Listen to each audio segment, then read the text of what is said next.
जय हिंद प्यारे बच्चों। मैं जितेंद्र कुमार पांडे आपका स्वागत करता हूं आपके अपने ही YouTube platform target with Jitendra पर।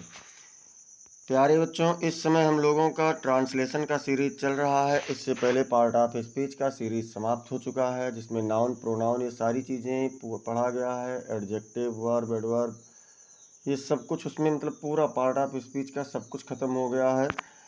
और हम लोग अब शुरुआत कर चुके हैं ट्रांसलेशन, जिसमें हम लोगों ने कल की क्लास में use of it and there पढ़ा था। अगर आप लोगों ने अब तक उन वीडियोस को नहीं पढ़ा है तो डिस्क्रिप्शन में आप लोगों को पार्ट ऑफ स्पीच के प्लेलिस्ट का लिंक दिया गया है। इंग्लिश ग्रामर ट्रांसलेशन का भी आप लोगों को प्लेलिस्ट का लिंक दिया गया है। आप डिस्क्रिप्शन से जा कर के उन समस्त वीडियोस को देख सकते हैं, समस्त क्लासेस को देख सकते हैं। और बेटा, हम लोगों ने अब तक मतलब जो अपना टेलीग्राम का चैनल बनाया है, टेलीग्राम का डिस्क्रिप्शन में भी लिंक दिया गया है। आप उस लिंक से जुड़ सकते हैं वहां पर जा कर के, और वहां से आप समस्त पीडीएफ, अपने डाउट्स, जो कुछ भी है आप उसको क्लियर कर सकते हैं। चैनल पर अगर नए हैं तो चैनल को सब्सक्राइब कर लीजिए और बेल आइकन को दबाना ना भूलें, जिससे आपको समस्त महत्वपूर्ण अपडेट्स मिलती रहे। अभी ग्रामर की सीरीज चल रही है। ग्रामर के जस्ट साथ साथ ही आप लोगों का नेक्स्ट वीक से संभवतः शुरुआत कर दिया जाएगा रीडर का भी, कक्षा 10 और 12 वालों का। और उसके कुछ दिन बाद हिंदी का क्लासेस भी शुरुआत कर दिया जाएगा। तो चलिए हम लोग शुरुआत करते हैं बिना किसी देरी के। जैसा कि आप लोग यहाँ पर देख रहे हैं, use of it and there, इसका हम लोगों ने कॉन्सेप्ट कल वाली क्लास में पढ़ लिया था। आज उसी से संबंधित मैं महत्वपूर्ण यानी मोस्ट इम्पॉर्टेंट 50+ MCQ लेकर आया हूँ। विथ एक्सप्लानेशन है, एक्सप्लानेशन के साथ में है। तो चलिए शुरुआत करते हैं। शुरुआत में बेटा पहला हमारा जो फर्स्ट क्वेश्चन है वो है dot dot is raining heavily today, मतलब आज तेज़ी से वर्षा हो रही है। अब इसमें हम लोग क्या भरेंगे? क्या दियर भरेंगे, या फिर इट भरेंगे, या फिर दिस भरेंगे, या फिर दैट भरेंगे? तो अगर हम लोग देखें बेटा, तो इट का जो प्रयोग है, इट का प्रयोग आप लोगों को मैंने बताया था समय, दिन, महीना, मौसम आदि चीज़ों के बारे में करते हैं। तो बारिश हो रही है, ये किससे संबंधित है? ये मौसम से संबंधित है, इसलिए यहाँ पर इट का प्रयोग किया जाएगा। और ऑप्शन नंबर बी आपका परफेक्ट आंसर होगा। अब देखते हैं बेटा हम लोग क्वेश्चन नंबर 2 की ओर। क्वेश्चन नंबर 2 कह रहा है dot dot is A snack under the table, मतलब मेज के नीचे एक सांप है। मेज के नीचे एक सांप है। अब आपको यहाँ पर बताना है कि क्या भरा जाएगा। तो क्या दियर भरा जाएगा, या फिर इट भरा जाएगा, या फिर दिस भरा जाएगा, या फिर ही भरा जाएगा? और आप लोग बेटा जब तक मैं क्वेश्चन पढ़ता हूँ, उसके ऑप्शंस पढ़ता हूँ, तब तक आप लोग उसका आंसर कमेंट सेक्शन में बताते रहें। और आप लोग अपनी जानकारी को चेक करते रहें कि आपको इट और देयर कितना समझ में आया है। ये आप यहाँ से अपनी जानकारी को चेक कर सकते हैं। इसमें हर प्रकार के मतलब इट और देयर से संबंधित जितने भी प्रकार के कॉम्पिटिटिव लेवल में या स्कूल लेवल में जितने भी प्रकार के बहुविकल्पी बन सकते हैं, उन समस्त MCQ को लिया गया है।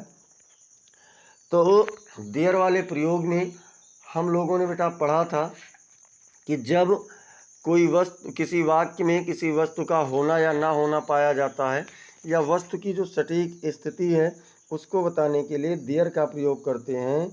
तो यहाँ देखिए मेज के नीचे एक सांप है, ये उसके स्थिति को बता रहे हैं। तो और सांप का होना पाया जा रहा है, तो इसलिए ऑप्शन नंबर ए आपका परफेक्ट आंसर होगा, देयर होगा इसका आंसर। चलते हैं क्वेश्चन नंबर 3 की ओर। क्वेश्चन नंबर 3 क्या कह रहा है बेटा? क्वेश्चन नंबर 3 है dot dot is a pleasure to meet you, मतलब आपसे मिल करके प्रसन्नता है। आपसे मिल करके प्रसन्नता है। तो अब इसमें क्या भरा जाएगा? यहाँ पर देयर होगा, या फिर इट होगा, या फिर दैट होगा, या फिर दिस होगा। तो देखिए दिस और दैट नहीं होगा, क्योंकि यहाँ पर आप लोग देखिए तो प्रसन्नता है। मनोदशा को प्रकट करने के लिए भी देयर इज़ प्लेजर नहीं होता, इट इज़ ए प्लेजर का प्रयोग होता है। ये आपका एक फ्राजल वर्ड के रूप में भी लगता है, इट इज़ ए प्लेजर या इट इज़ टाइम। तो इस प्रकार से यहाँ पर इट आपका परफेक्ट आंसर होगा option number B. Question number 4 की ओर चलते हैं। क्वेश्चन नंबर 4 कह रहा है dot dot is no milk in the fridge. Is no milk in the fridge, अगर हम लोग इसे देखें तो कह रहा है कि फ्रिज में कोई भी दूध नहीं है। फ्रिज में कोई भी दूध नहीं है। अच्छा, फ्रिज की हिंदी आप लोग कमेंट सेक्शन में बताइए और मैं आप लोगों को फ्रिज की हिंदी अगले क्वेश्चन पर बताऊंगा। तब तक आप लोगों का कमेंट सेक्शन में आना चाहिए। अब देखिए, ऑप्शन नंबर ए है देयर, ऑप्शन नंबर बी है इट, ऑप्शन नंबर सी है ही और ऑप्शन नंबर डी है दैट।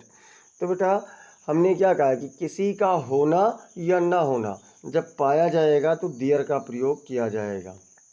इस वाक्य में आप लोग देखें तो फ्रिज में दूध का ना होना पाया जा रहा है, मतलब फ्रिज में कोई दूध नहीं है, तो इसलिए option number A is the perfect answer.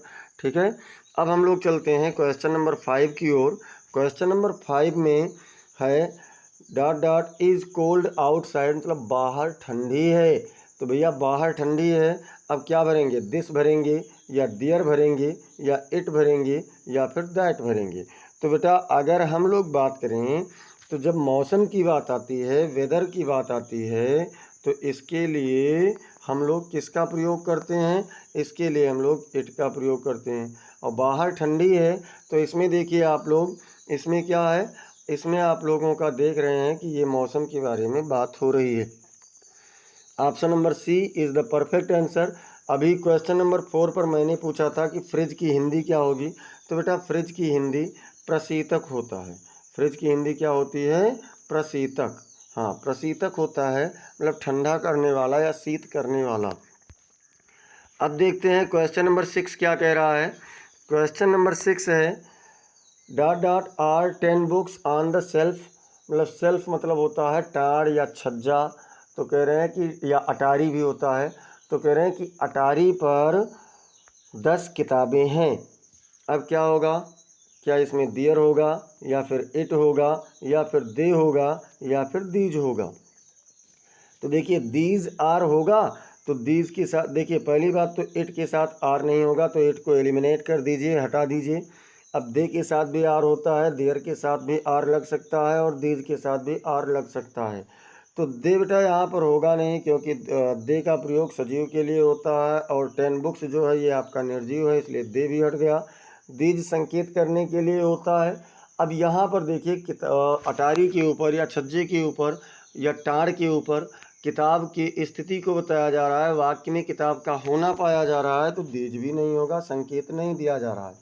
तो इस वाक्य में आपका देयर होगा और किताबें 10 किताबें हैं, बहुवचन हैं, इसलिए इस वाक्य में 10 बुक्स कहा गया है, तो आर का प्रयोग किया गया है। तो option number A is the perfect answer.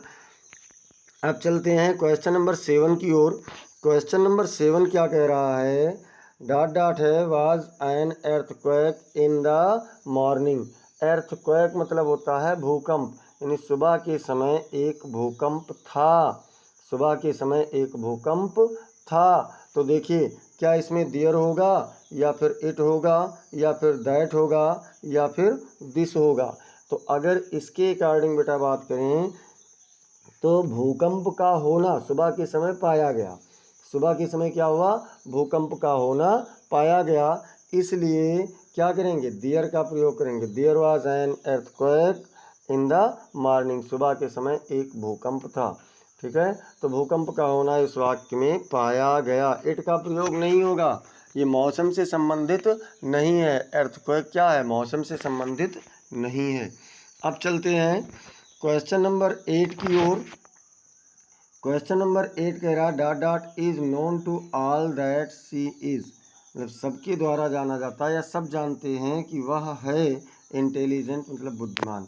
क्या कहा कि सब जानते हैं कि वह बुद्धिमान है। तो अब ऑप्शन नंबर ए होगा क्या, देयर, बी पर है इट, सी पर है दैट और डी पर है दिस। तो देखिए अब यहाँ पर अगर हम देखें बेटा तो एक ये फ्रेज के रूप में प्रयोग किया जाता है या किसी का परिचय कराने के लिए किया जाता है। जैसे कल अभी एग्जाम्पल में हमने दिया था इट्स मी या it was me who saved you, it is me who, मतलब इट इज़ आई, इस तरीके से होता है। तो परिचय कराने के लिए क्या होता है, इट का प्रयोग होता है, इसलिए ऑप्शन नंबर बी आपका बिल्कुल परफेक्ट आंसर होगा। अब देखते हैं हम लोग क्वेश्चन नंबर 9।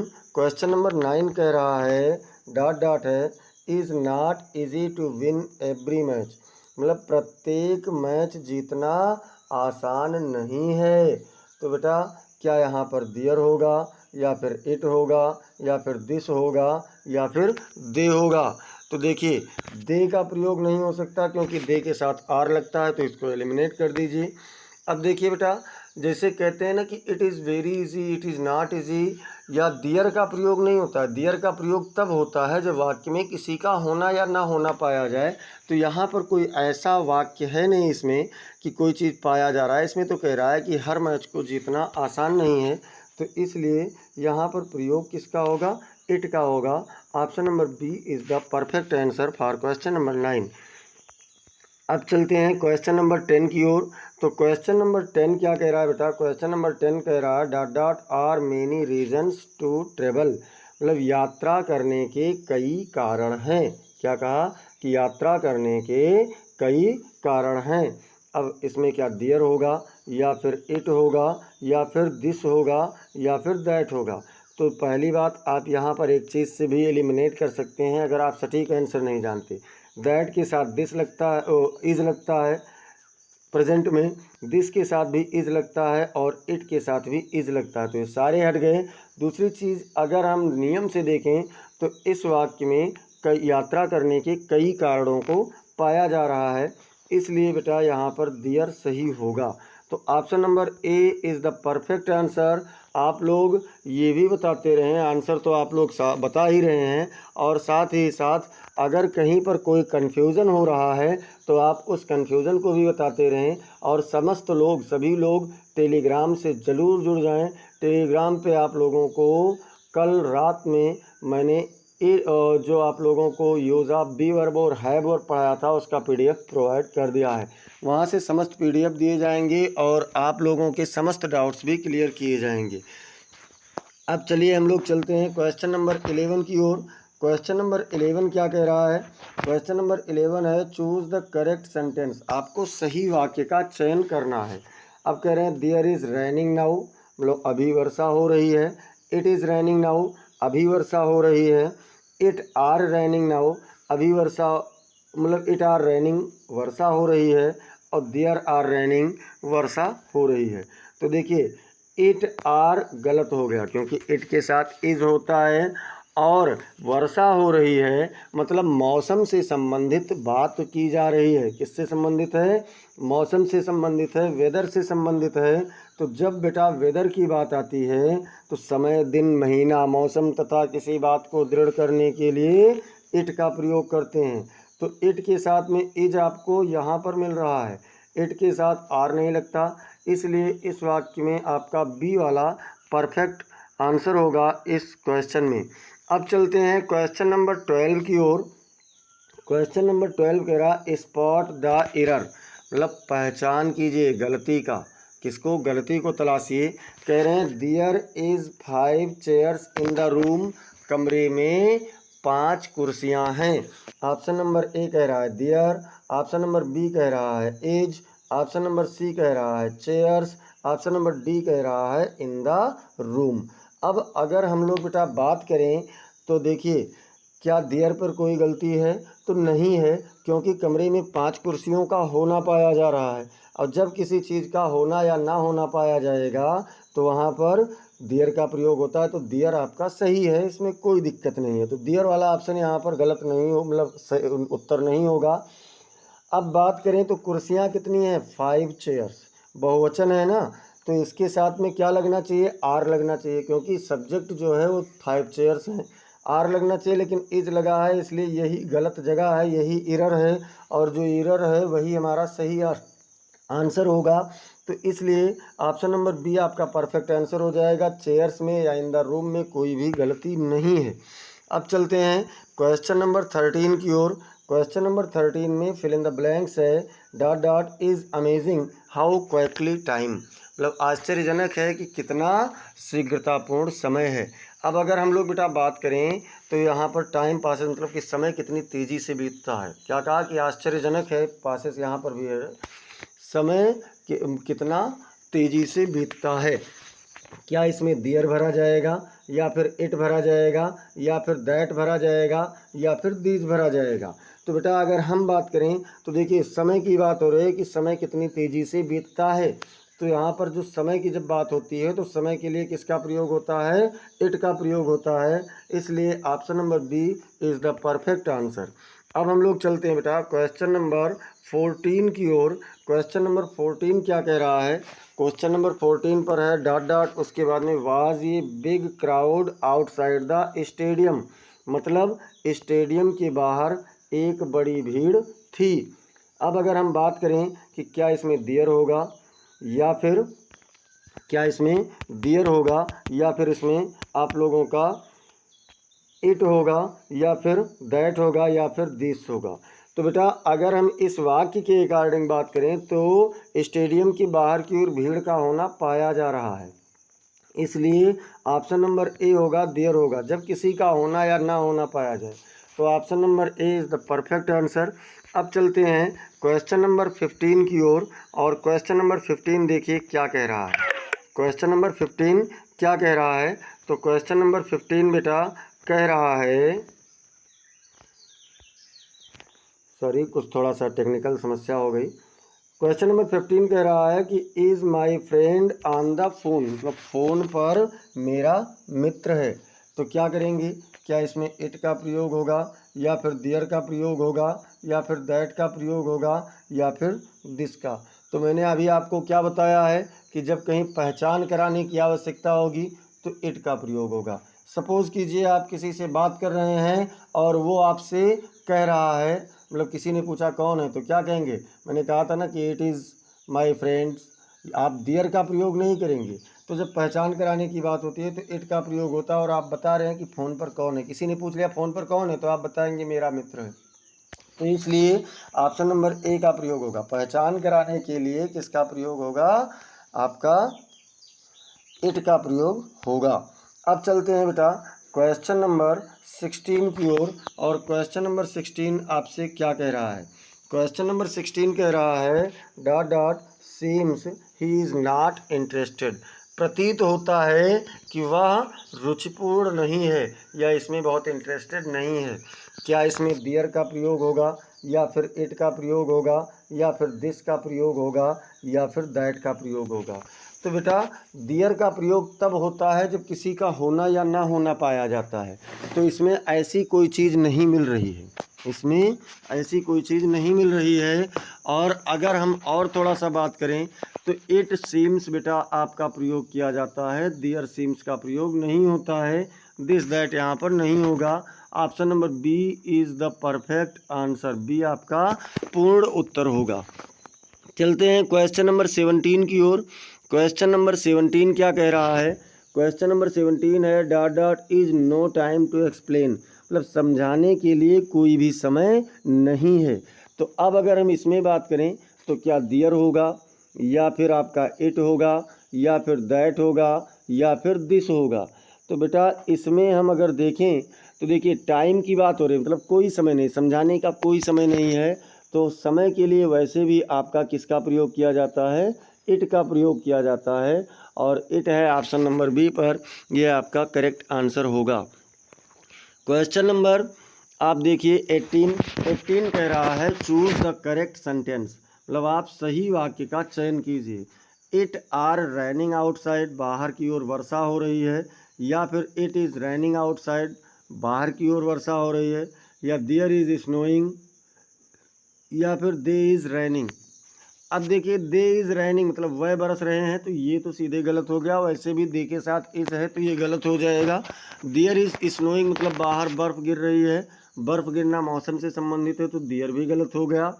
और अगर हम बात करें अब इस दोनों में तो इट के साथ आर का प्रयोग होता नहीं, तो ये भी गलत हो गया। ऑप्शन नंबर बी आपका सही उत्तर होगा, यानी बाहर वर्षा हो रही है, तो option number B is the perfect answer. अब चलते हैं क्वेश्चन नंबर 19 की ओर। क्वेश्चन नंबर 19 क्या कह रहा है? क्वेश्चन नंबर 19 है the dot are lots of birds in the garden, मतलब बगीचे में काफ़ी पक्षियाँ हैं। ऑप्शन नंबर ए है दियर, ऑप्शन नंबर बी है इट, ऑप्शन नंबर सी है दैट और ऑप्शन नंबर डी है दीज। क्या होगा इसमें से? तो बगीचे में बहुत सी पक्षियों का होना पाया जा रहा है, इसलिए आपका ऑप्शन नंबर ए यानी कि दियर एकदम से परफेक्ट आंसर होगा। अब चलते हैं बेटा क्वेश्चन नंबर 20 की ओर। क्वेश्चन नंबर 20 क्या कह रहा है? 20 कह रहा है dot dot is difficult to explain the situation, मतलब परिस्थिति को समझाना मुश्किल है। ऑप्शन नंबर ए कह रहा है दियर, ऑप्शन नंबर बी कह रहा है इट, ऑप्शन नंबर सी कह रहा है दिस, ऑप्शन नंबर डी कह रहा है दैट। तो इस पर क्या होगा बेटा? इस पर अगर हम लोग बात करें तो देखिए, जब कभी कोई चीज़ पहचान कराने की हो रहा है, कह रहे हैं कि ये समझाना बहुत मुश्किल है, परिस्थिति को समझाना बहुत मुश्किल है, तो इसमें इट का प्रयोग होगा। किसी चीज़ का होना या ना होना नहीं पाया जा रहा है, तो ऑप्शन नंबर बी आपका परफेक्ट आंसर होगा। अब चलिए चलते हैं क्वेश्चन नंबर 21 की ओर। क्वेश्चन नंबर 21 कह रहा है dot dot is something wrong with the car, मतलब कार के साथ कुछ गलत हुआ है या कार में कुछ गलती हुई है, कुछ कमी हुई है। अब देखिए क्या होगा? इट का प्रयोग होगा या देयर का प्रयोग होगा या फिर दैट का प्रयोग होगा या फिर दिस का प्रयोग होगा। थोड़ा सा ध्यान दीजिए, तो इस वाक्य में गलती का होना पाया जा रहा है, मतलब कार के साथ कुछ गलती का होना पाया जा रहा है, तो there is something wrong with the car, मतलब कार में कुछ कमी है या कोई गलती है, तो ऑप्शन नंबर बी आपका परफेक्ट आंसर होगा।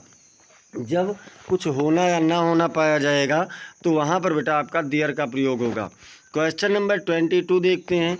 क्वेश्चन नंबर 22 क्या कह रहा है? Dot dot is my birthday today, आज मेरा जन्मदिन है। पहली बात तो समय की बात हो रही है, दूसरी बात पहचान कराने की बात हो रही है, मतलब आज का दिन मेरा क्या है, आज के दिन की पहचान कराई जा रही है, जन्मदिन की बात हो रही है। तो ऑप्शन नंबर ए है इट, ऑप्शन नंबर बी है देयर, ऑप्शन नंबर सी है दिस और ऑप्शन नंबर डी है बेटा दैट। अब अगर हम इसके अकॉर्डिंग बात करें, तो हमारा कौन सा उत्तर सही आंसर होगा? तो बेटा इट का प्रयोग सही होगा। It is my birthday today, मतलब आज मेरा जन्मदिन है, क्योंकि समय की भी बात हो रही है और पहचान कराने की भी बात हो रही है। चलते हैं क्वेश्चन नंबर 23 की ओर। क्वेश्चन नंबर 23 कह रहा है dot dot are few options left, मतलब बहुत कम विकल्प बचे हैं, या कोई फ्यू मतलब कह सकते हैं कुछ नहीं या कुछ के बराबर, यानी एकदम से ना के बराबर विकल्प हैं। अब यहाँ पर ऑप्शन नंबर ए होगा दियर, ऑप्शन नंबर बी होगा इट, ऑप्शन नंबर सी हो गया दैट और ऑप्शन नंबर डी हो गया दीज। तो इसमें से कौन सा होगा? तो देखिए इसमें ऑप्शंस का यानी विकल्पों का होना पाया जा रहा है, बहुत कम विकल्पों का होना पाया जा रहा है। तो जब किसी का होना ना होना पाया जाए तो किसका प्रयोग करते हैं? तो देयर का प्रयोग करते हैं। तो इसलिए यहाँ पर कौन सा आंसर सही होगा? यहाँ पर बेटा आपका आंसर सही होगा ए, और यही आपका परफेक्ट आंसर हो जाएगा। अब चलते हैं क्वेश्चन नंबर 24 की ओर। क्वेश्चन नंबर 24 क्या कह रहा है? डॉट डॉट है is no better feeling than success, मतलब सफलता से अच्छी कोई भी अनुभव, कोई भी एहसास नहीं है। ऑप्शन नंबर ए है दियर, ऑप्शन नंबर बी है इट, ऑप्शन नंबर सी है दिस और ऑप्शन नंबर डी है दैट। तो भैया यहाँ पर सफलता से अच्छे भाव का होना पाया जा रहा है, तो क्या उससे अच्छा उनका मतलब कोई भी भाव ना होना पाया जा रहा है? तो यहाँ पर देयर होगा, मतलब there is no better feeling than success, मतलब सफलता से अच्छा कोई भी भाव, अन्य भाव नहीं है, तो अच्छा भाव नहीं है बेटा। यहाँ पर अगर मैं बात करूँ तो किसी का होना या ना होना जब पाया जाएगा तो देयर होगा, इसलिए ये परफेक्ट आंसर होगा ऑप्शन नंबर ए। अब चलते हैं क्वेश्चन नंबर 25 की ओर। क्वेश्चन नंबर 25 कह रहा है स्पॉट द एरर, मतलब गलती की पहचान कीजिए, गलती को तलाशिए। ऑप्शन है मतलब वाक्य है it are hard to find good people, मतलब मुश्किल अच्छे लोगों को पाना मुश्किल है। अब ऑप्शन नंबर ए है इट, क्या इट में कोई गलती है या फिर आर में गलती है या फिर हार्ड में गलती है या फिर फाइंड में गलती है?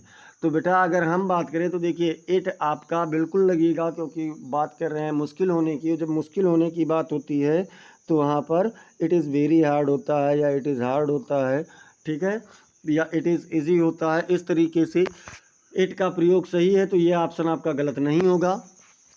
अगर हम बात करें हार्ड, तो एडवर्ब है भैया। एडवर्ब आपका एक ऐसा शब्द होता है वाक्य में कहीं भी सेट कर दो। एंटीबायोटिक दवा समझिए, एडवर्ब को आप एंटीबायोटिक दवा समझिए कि हर खुराक के साथ में आप दे सकते हैं। फीवर है तो भी, और पेट में दर्द है तो भी, हेडेक है तो भी, आप किसी भी प्रकार के उसमें दे सकते हैं। तो हार्ड आपका सही जगह पर है। और फाइंड आपका इन्फिनेटिव के रूप में ये भी सही है। देखिए इट के साथ में आपका लगता है इज, और यहाँ पर क्या है, इट के साथ में आपका लगा हुआ है आर। तो ये आपका ऑप्शन नंबर बी आपका परफेक्ट आंसर होगा, क्योंकि हमसे गलती तलाशने के लिए ही कहा गया है। क्वेश्चन नंबर 26 देख लीजिए। क्वेश्चन नंबर 26 कह रहा है चूज द करेक्ट सेंटेंस। आप सही वाक्य का चयन कीजिए। अब ऑप्शन नंबर ए है there is people in the room, मतलब कमरे में लोग हैं। There are people in the room, कमरे में लोग हैं। It are people in the room, या फिर it is people in the room. तो देखिए बेटा पीपुल बहुवचन है, पीपुल बहुवचन है, लेकिन इट आपका एक वचन है। तो इट के साथ में जो आर है ये गलत हो जाएगा। और दियर के साथ में अगर हम दियर के अकॉर्डिंग देखें कि नहीं बहुवचन यानी लोग जो हैं ये है, तो ये सही है। तो यहाँ पर इज भी गलत हो जाएगा, क्योंकि बहुवचन है पीपुल और उसके अनुसार वर्ब क्या होगा, तो आर होना चाहिए। अब it is people in the room होगा, या फिर there are people in the room होगा। तो बेटा कमरे में लोगों का होना पाया जा रहा है, इसलिए इट का प्रयोग हो गया गलत। और आपका ऑप्शन नंबर बी हो गया perfect answer. Option number B आपका क्या है, परफेक्ट आंसर है। अब चलिए क्वेश्चन नंबर 27 की ओर चलते हैं। क्वेश्चन नंबर 27 कह रहा है dot dot was dark and stormy that night, मतलब उस रात, वह रात क्या थी, काली थी और तूफानी थी। वह काली और तूफानी रात थी। इट का प्रयोग होगा, या देयर का प्रयोग होगा, या दैट का प्रयोग होगा, या दिस का प्रयोग होगा। तो इतने में बेटा अगर हम लोग देखें तो रात काली और तूफानी, मतलब मौसम से संबंधित बात है ना। तो जब मौसम से संबंधित बात होती है तो इट का प्रयोग होता है, इसलिए ऑप्शन नंबर ए आपका परफेक्ट आंसर हो जाएगा।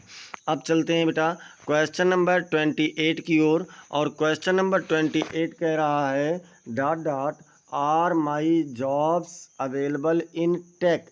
टेक मतलब यहाँ टेक्निकल वाले में है, मतलब टेक्निकल में मेरी नौकरी वो अवेलेबल है, मतलब उपलब्ध है। अब ऑप्शन नंबर ए कह रहा है दियर, ऑप्शन नंबर बी कह रहा है इट, ऑप्शन नंबर सी कह रहा है दैट, ऑप्शन नंबर डी कह रहा है दीज। देखिए इट का प्रयोग गलत हो जाएगा, क्योंकि आर लगा हुआ है। आप इट में ही कंफ्यूज होते तो इट में आर लगा है, इट होगा नहीं। दैट भी गलत हो जाएगा, क्योंकि दैट के साथ भी आर नहीं लगता है। दीज और दियर के साथ आर लगता है, लेकिन भैया टेक में यानी टेक्निकल क्षेत्र में, यांत्रिकी क्षेत्र में आपके नौकरी का उपलब्ध होना पाया जा रहा है, इसलिए यहाँ पर कौन सा ऑप्शन होगा, ऑप्शन नंबर ए आपका दियर होगा। ये आपका परफेक्ट आंसर होगा। क्वेश्चन नंबर 29 देखते हैं क्या है। क्वेश्चन नंबर 29 है dot dot is hard to believe the news, समाचार पर विश्वास करना मुश्किल है। अब दियर होगा कि इट होगा कि ही होगा या फिर दिस होगा। तो अभी इसके पहले मैंने बताया था कि जैसे जब कोई चीज़ आसान होगी तो वहाँ इट इज़ ईजी होता है, कोई चीज़ मुश्किल होता है तो इट इज़ हार्ड होता है। तो इसके अकॉर्डिंग बेटा आपका ऑप्शन नंबर बी सही आंसर हो जाएगा, यानी इट हो जाएगा, इट इज़ हार्ड। तो ऑप्शन नंबर बी आपका परफेक्ट आंसर होगा। क्वेश्चन नंबर 30 देखते हैं बाबू। 30 नंबर क्या कह रहा है, 30 नंबर कह रहा है this is sorry dot dot is a museum near by, पास में एक म्यूज़ियम है। म्यूज़ियम मतलब समझते हैं ना, संग्रहालय, जैसे जहाँ पर पुरातत्व वस्तुओं को रखा जाता है। ऑप्शन नंबर ए है दियर, ऑप्शन नंबर बी है इट, ऑप्शन नंबर सी है दैट, और ऑप्शन नंबर डी है दिस। अब देखिए बेटा वाक्य में या पास में म्यूज़ियम का होना पाया जा रहा है, तो जब किसी चीज़ का होना या ना होना पाया जाता है तो किसका प्रयोग होता है, तो दियर का प्रयोग होता है। अब हम लोग चलते हैं क्वेश्चन नंबर 31 की ओर। क्वेश्चन नंबर 31 कह रहा है डॉट डॉट है, उसके बाद में नथिंग मोर टू से, मतलब कहने के लिए अधिक कुछ भी नहीं है। अब क्या दियर होगा या फिर इट होगा या फिर दैट होगा या फिर दिस होगा। तो क्या होगा, आप अगर देखिए तो यहाँ पर रोने के कहने के लिए अधिक कुछ नहीं है। तो बेटा ऐसे में यानी कुछ ना होना पाया जा रहा है तो ऐसे में दियर का प्रयोग होगा। वैसे भी कहते हैं अब रोने से कोई फ़ायदा नहीं जब वह चली गई, तो उसका बनता है देयर इज़ नो मैटर, है ना, या there is no point to weep, there is no point to weep when she went, मतलब रोने का कोई फ़ायदा नहीं जब वह चली गई। तो ऐसे वाक्य में बेटा आपका क्या होगा, ऐसे वाक्य में देयर का प्रयोग होगा। यहाँ पर कुछ नहीं, मतलब कुछ भी कहने के लिए अधिक कुछ भी नहीं है, तो होना या ना होना दोनों परिस्थिति में देयर का प्रयोग होता है, इसलिए ऑप्शन नंबर ए आपका परफेक्ट आंसर हो जाएगा। क्वेश्चन नंबर 32 देखते हैं। क्वेश्चन नंबर 32 कह रहा है is a long way to go, मतलब जाने का एक लंबा रास्ता है। क्या होगा, इट होगा, it is a long way to go, या फिर there is a long way to go, या फिर दैट का प्रयोग होगा, या फिर दिस का प्रयोग होगा। तो थोड़ा ध्यान दीजिए, इस वाक्य में रास्ते का पहचान कराया जा रहा है। जैसे मान लीजिए आप कहीं जा रहे हैं और आपको नहीं पता है, आपने पूछा अभी कितनी दूरी चलना है, तो कोई कहेगा कि अभी बहुत दूर चलना है। तो बेटा यहाँ पर इट का प्रयोग होगा, it is a long way to go, मतलब जाने के लिए काफ़ी लंबी दूरी है। अब यहाँ पर हम लोगों ने देखा इट का प्रयोग। अब देखते हैं क्वेश्चन नंबर 33। क्वेश्चन नंबर 33 क्या कह रहा है, तो क्वेश्चन नंबर 33 कह रहा है इज़ ये मिरर ऑन द वॉल, मतलब दीवार पर एक दर्पण है। दर्पण समझते हैं ना, शीशा जिसमें आप लोग अपना चेहरा देखते हैं। सुबह के समय जब स्कूल जाना होता है या कहीं जाना होता है तो चेहरा देखते हैं, बाल संभालते हैं या और जो भी उसमें सही करना होता है उसी को कहते हैं मिरर। अब ऑप्शन नंबर ए है दियर, ऑप्शन नंबर बी है इट, ऑप्शन नंबर सी है दिस और ऑप्शन नंबर डी है दैट। तो बेटा अगर हम लोग इसकी बात करें तो यहाँ पर क्या होगा, तो क्या होगा, यहाँ पर देखिए दीवार पर वस्तु शीशे का होना पाया जा रहा है, दर्पण का होना पाया जा रहा है, इसलिए इस वाक्य में आप दियर फिलअप करेंगे।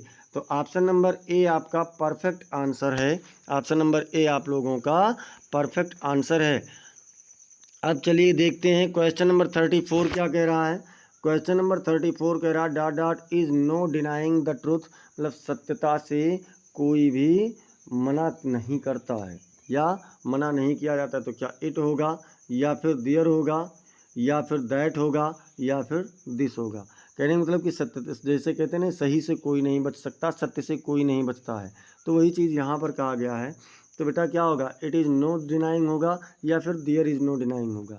तो एक मैंने कॉन्सेप्ट बताया था कि इट के साथ में वर्ब के बाद नॉट लगाते हैं, और आपको याद होगा अभी कल वाली क्लास में मैंने बताया कि देयर के साथ में नो का प्रयोग होता है क्योंकि कोई नहीं होता है। तो वैसे उसी कॉन्सेप्ट से अगर पकड़ें तो देखिए इज़ नो लगा हुआ है और यहाँ पर बेटा क्या हो जाएगा, यहाँ पर आप देयर का प्रयोग करेंगे। ऑप्शन नंबर बी आपका परफेक्ट आंसर होगा। वैसे भी सत्यता से कोई नहीं बचता है, तो इस वाक्य में भी आपका देयर ही प्रयोग होगा क्योंकि यहाँ पर आपको कोई भी और विकल्प नहीं है। अब देखते हैं क्वेश्चन नंबर 35 क्या कह रहा है। क्वेश्चन नंबर 35 कह रहा है dot dot is getting late, मतलब देर हो रहा है। अब ऑप्शन नंबर ए है इट, ऑप्शन नंबर बी है देयर, ऑप्शन नंबर सी है दिस, ऑप्शन नंबर डी है दैट।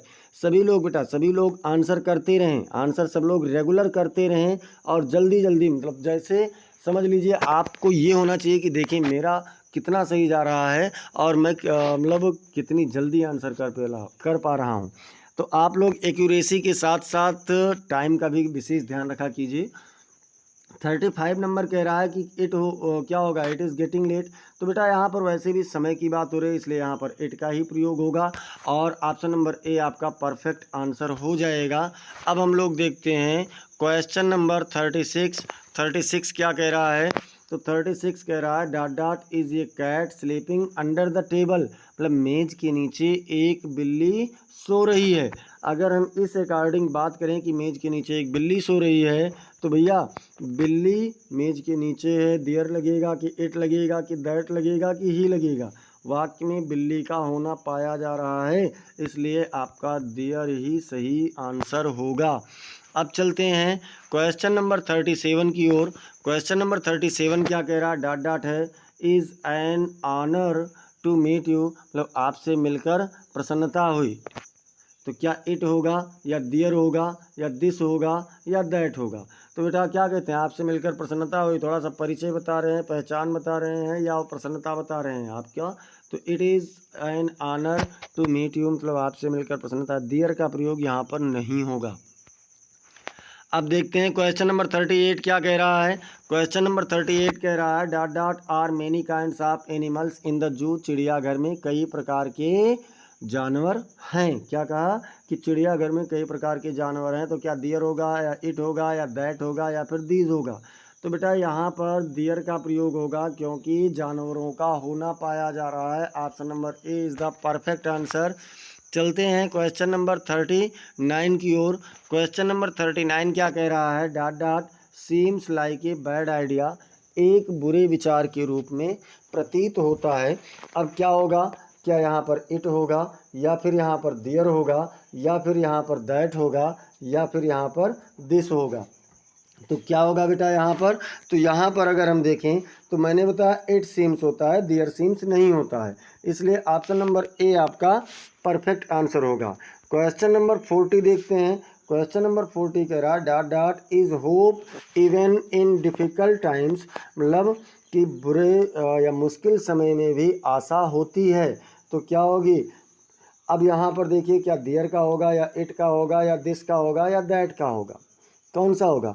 तो बेटा इस वाक्य में आशा का होना पाया जा रहा है। मुश्किल समय तो है लेकिन उसमें आशा का होना पाया जा रहा है। तो जब आशा का होना पाया जा रहा है तो इसलिए दियर का होप का होना पाया जा रहा है। तो दियर का प्रयोग होगा यानी it is their is hope even in difficult times. मुश्किल समय में भी आशा होती है। क्वेश्चन नंबर 41 देखते हैं।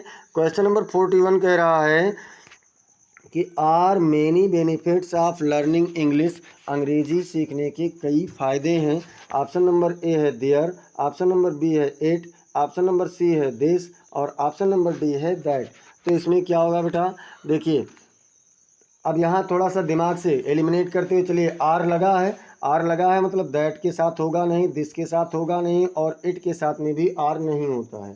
ठीक, तो अब क्या करेंगे, अब यहाँ पर हम लोग दियर का प्रयोग कर सकते हैं क्योंकि मेनी बेनिफिट्स जो है कई लाभ। तो बेटा अंग्रेजी सीखने के कई लाभ हैं, इसमें अगर हम देखें तो दियर का प्रयोग किया जाएगा। ऑप्शन नंबर ए आपका सही जवाब होगा। क्वेश्चन नंबर 42 देखते हैं। क्वेश्चन नंबर 42 क्या कह रहा है। क्वेश्चन नंबर 42 है dot dot is surprising how fast he run मतलब आश्चर्यजनक है कि वह कितनी तेज़ दौड़ता है। अब ऑप्शन नंबर ए है दियर, ऑप्शन नंबर बी है इट, ऑप्शन नंबर सी है ही और ऑप्शन नंबर डी है द। तो इस पर कौन सा आंसर होगा, तो द सब्जेक्ट के रूप में ओनली नहीं हो सकता है, ही हो सकता है। तो ही इज़ सरप्राइजिंग नहीं बाबू, ही इज़ नहीं होगा। और दियर मतलब यहाँ पर कोई चीज़ होना ना होना नहीं पाया जा रहा, ये भी नहीं होगा, ही भी नहीं होगा। अब क्या होगा, इट होगा, इट इज़ सरप्राइजिंग। ठीक है, तो यहाँ पर इट का प्रयोग किया जाएगा। ऑप्शन नंबर बी का परफेक्ट आंसर हो जाएगा। क्वेश्चन नंबर 43 देखते हैं बेटा। क्वेश्चन नंबर 43 क्या कह रहा है। क्वेश्चन नंबर 43 कह रहा है dot dot is no need to panic मतलब घबराने की कोई आवश्यकता नहीं है। अब यहाँ पर कोई भी आवश्यकता नहीं पाई जा रही है। क्या होगा, दियर होगा कि इट होगा कि दैट होगा कि ही होगा। तो बाबू आवश्यकता नहीं पाई जा रही है इस वाक्य में। तो जब होना या ना होना पाया जाएगा तो क्या लगेगा, दियर लगेगा। तो option number A is the perfect answer. अब चलते हैं बाबू क्वेश्चन नंबर 44 की ओर।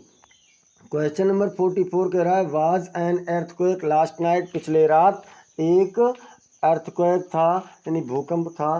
तो यहाँ पर दियर होगा कि इट होगा कि दिस होगा कि दैट होगा। मैंने अभी आपको बताया था कि अर्थक्वेक जो है यानी भूकंप है ये किसी भी प्रकार के मौसम से संबंधित इसमें नहीं है, इसलिए यहाँ पर दियर का भूकंप का होना पाया जा रहा है। तो दियर का प्रयोग होगा। ऑप्शन नंबर ए आपका सही जवाब होगा।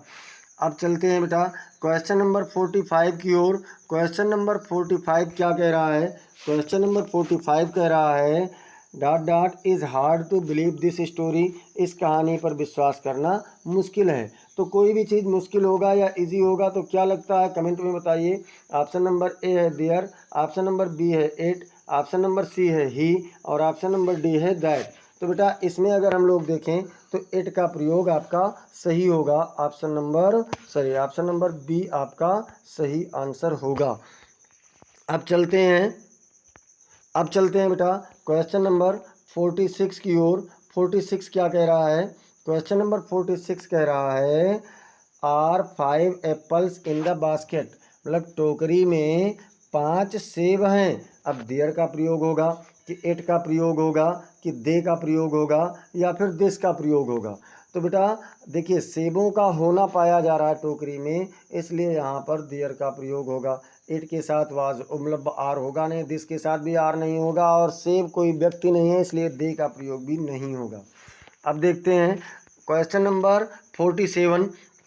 क्वेश्चन नंबर 47 कह रहा है dot was raining all day yesterday, कल पूरे दिन वर्षा हो रही थी। अब ऑप्शन नंबर ए है दियर, ऑप्शन नंबर बी है इट, ऑप्शन नंबर सी है दिस और ऑप्शन नंबर डी है दैट। इसमें से क्या लगेगा?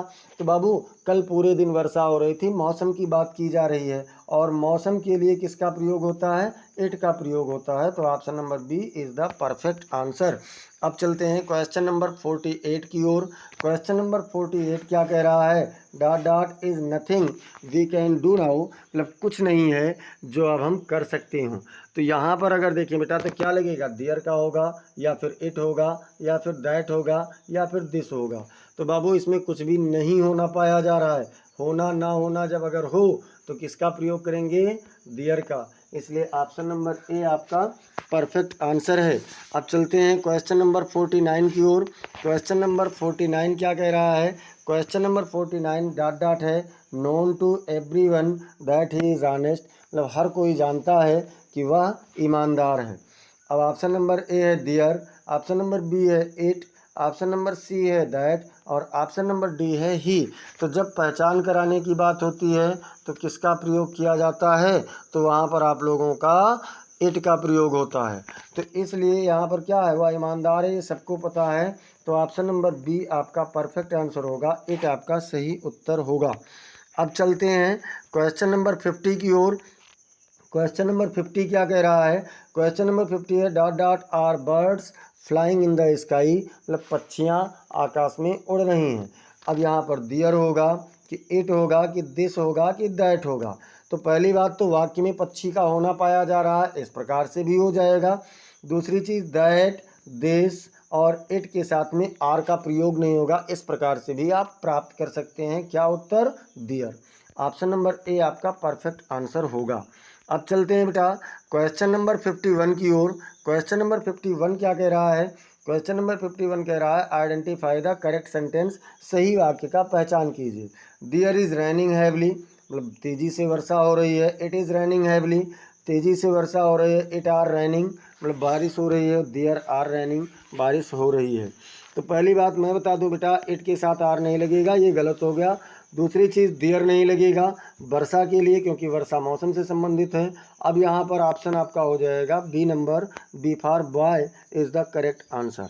अब चलते हैं बाबू क्वेश्चन नंबर 52 की ओर। क्वेश्चन नंबर 52 कह रहा है स्पॉट द एरर, गलती का पहचान कीजिए। It are no guest here, कोई भी यहाँ पर मेहमान नहीं है। तो क्या होगा? इट का प्रयोग होगा कि आर का प्रयोग होगा कि नो का होगा कि गेस्ट का होगा। तो बेटा अगर यहाँ पर देखिए, यहाँ पर आपका फिर दो आंसर सही जा रहा है। कैसे?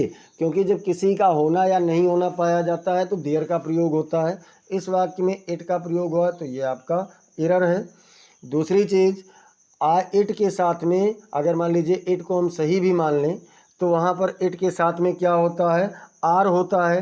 तो अगर एक आंसर आप दे रहे हैं, जैसे मान लीजिए कहीं OMR सेट पर है, तो यहाँ पर आपका आर सही जवाब होगा। क्यों? क्योंकि इट के साथ में इज लगता है, आर नहीं लगता है। तो यहाँ पर आप ऑप्शन नंबर बी रखिए, क्योंकि ऑप्शन ए और बी नहीं मिल रहा है। और अगर हम हालांकि कम्पिटेटिव में जब जाएंगे, कोई बड़ी परीक्षा में होंगे, तो इस पर कोर्ट में चैलेंज करने पर इट पर भी आपको आंसर मिलेगा, क्योंकि इट कह देयर वाले वाक्य में कह रहे हैं। अच्छा हो सकता है कि ना भी हो, क्योंकि हो सकता मेहमान का वहाँ पे पहचान कराया जा रहा है। जैसे मान लीजिए कोई नहीं है, कोई मेहमान नहीं है, कई लोग बैठे हैं लेकिन उसमें कोई आपका मेहमान यानी अतिथि नहीं है, सब आसपास वाले ही या परिवार के लोग ही बैठे हैं। तो यहाँ पर सही आंसर बी होगा।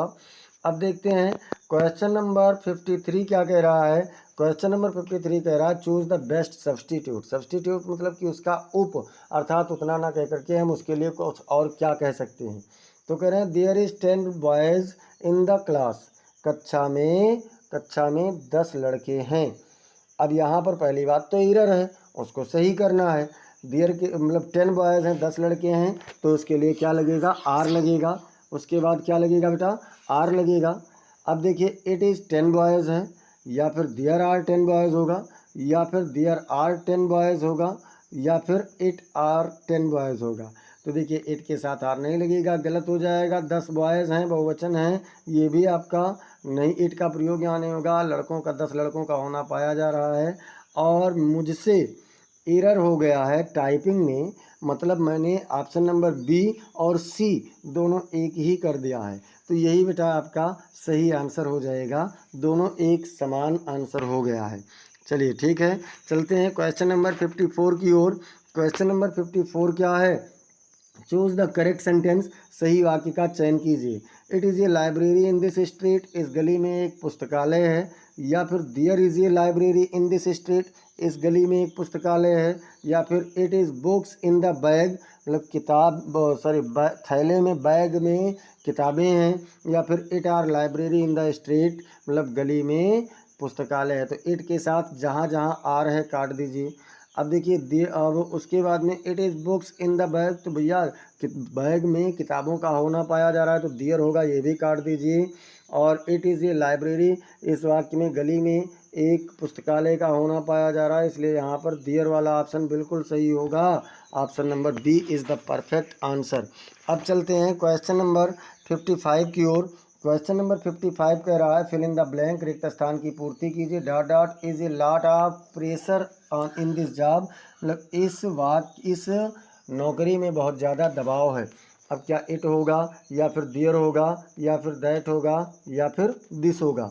तो बेटा दबाव का होना इस वाक्य में पाया जा रहा है, इसलिए देयर का प्रयोग होगा, मतलब there is a lot of pressure in this job. Option number B आपका परफेक्ट आंसर होगा। क्वेश्चन नंबर 56 देख लीजिए। क्वेश्चन नंबर 56 क्या है, डॉट डॉट मतलब फिल इन द ब्लैंक, रिक्त स्थान है। Dot dot is my mother on the phone, मतलब फ़ोन पर मेरी माँ है। पहचान कराने के लिए किसका प्रयोग होता है, इट का। और यही अगर मान लीजिए मेरी माँ कहीं बैठी होती तो मुझे देयर का प्रयोग करना होता। तो क्या करेंगे, यहाँ पर इट का ऑप्शन हो जाएगा सही, और देयर आपका गलत हो जाएगा, दैट भी गलत हो जाएगा, सी भी गलत हो जाएगा। तो ऑप्शन नंबर ए आपका परफेक्ट आंसर होगा। चलते हैं क्वेश्चन नंबर 57 की ओर। क्वेश्चन नंबर 57 देखिए, चूज द करेक्ट सेंटेंस। सही वाक्य का चयन कीजिए। देयर इज स्नोइंग टुडे, आज बर्फ़ गिर रहा है। इट इज़ स्नोइंग टुडे, आज बर्फ़ गिर रहा है। देयर आर स्नोइंग, मतलब बर्फ़ गिर रहा है। इट आर स्नोइंग, तो इट का प्रयोग यहाँ पर गलत हो गया। और मौसम के लिए इट का प्रयोग होना चाहिए, और आज बर्फ़ गिर रहा है, इसमें देखिए इट का प्रयोग किया गया है। तो ऑप्शन नंबर बी आपका सही होगा। अब देखिए क्वेश्चन नंबर 58 क्या कह रहा है। क्वेश्चन नंबर 58 कह रहा है स्पॉट द एरर, मतलब आप गलती का पहचान कीजिए। There is 5 people waiting outside, बाहर की ओर 5 लोग इंतज़ार कर रहे हैं। तो देयर में एरर है भैया, 5 लोग हैं तो देयर में एरर नहीं है, क्योंकि होना पाया जा रहा है। इज में गलती है, बिल्कुल इज में गलती है, क्योंकि 5 लोग हैं तो आर का प्रयोग होना चाहिए। 5 में कोई गलती नहीं है। अब देखिए इज यहाँ पर भी एक बार आ गया, तो 2 बार इज है, इसलिए आप 2 ऑप्शन बता देना। देखिए ये मुझसे टाइपिंग में एरर हुआ है, तो अगर 2 बार इज है तो आप लोग 2 आंसर बता दीजिए, बी और डी, आपका परफेक्ट आंसर हो जाएगा। अब देखते हैं बेटा क्वेश्चन नंबर 59 क्या कह रहा है। क्वेश्चन नंबर 59 है चूज द करेक्ट ऑप्शन। सही विकल्प का चयन कीजिए। Dot dot is strange that she did not come, बड़ी विचित्र बात है कि वह नहीं आई। तो यहाँ पर देयर का प्रयोग होगा कि इट होगा, कि ही होगा, कि दे होगा। तो बेटा इसमें भी आपका इट होगा, ऑप्शन नंबर बी सही होगा। क्वेश्चन नंबर 60 देखते हैं। क्वेश्चन नंबर 60 क्या कह रहा है। क्वेश्चन नंबर 60 कह रहा है dot dot is no excuse for your behaviour, तुम्हारी आदत के लिए कोई भी बहाना नहीं है। अब देयर होगा, कि इट होगा, कि दैट होगा, कि दीज होगा। तो बेटा यहाँ पर कोई बहाना ना होने की बात की जा रही है। जब होने ना होने की बात होती है तो देयर का प्रयोग होता है। तो ऑप्शन नंबर ए आपका परफेक्ट आंसर हो जाएगा। मतलब आपकी आदत के लिए कोई बहाना नहीं होगा। अब देखिए, ये बेटा हम लोगों के मोस्ट इम्पॉर्टेंट 60 MCQs थे। और आप लोग ने अगर अभी तक बेटा चैनल को सब्सक्राइब नहीं किया है तो चैनल को सब्सक्राइब कर लीजिए, बेल आइकन दबा दीजिए, जिससे आपको समस्त इम्पॉर्टेंट वीडियोस मिलते रहें। क्लास को बेटा सब लोग लाइक कर दीजिए, इसे अपने मित्रों के पास शेयर कर देना।